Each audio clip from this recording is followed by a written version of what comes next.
Magandang araw mga kaubas. Ito na yung aking mga cuttings. Ginawa ko ng bare rooted. Yan, ang gaganda ng mga ugat. Pinutulang ko kasi sobrang haba. Hindi ko alam kung okay ba yung ginawa ko na yon. Yan. So mayroon akong 10 na white grapes. Yung green ang bunga.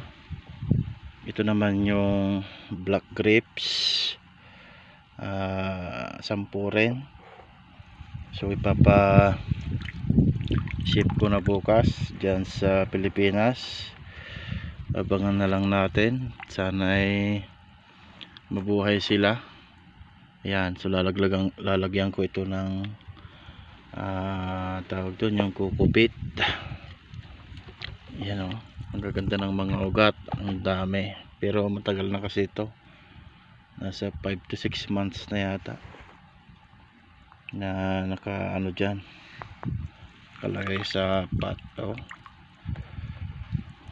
So kakatanggal ko lang ito ng yung soil mixture natin. Binabad ko muna sa tubig para hindi ma-stress, at maya maya ay babalutin ko na ito, lalagay ko na sa karton. Yan,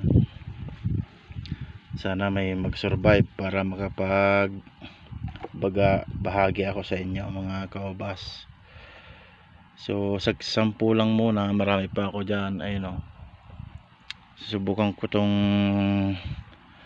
20 pieces, 10 dito sa green, tapos itong black 10 rin.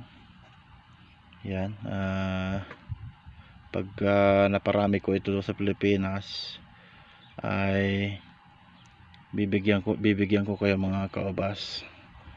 Sana mabuhay sila. So i-ship ko ito bukas, idadalhin ko na sa shipping company. Yun, bihira na ako nakakapag-upload kasi nilipat na ako ng site or sa trabaho. Nilipat ako ng ibang area, hindi ko na sila naasikaso, pero yung buhay pa rin, marami pang ugat.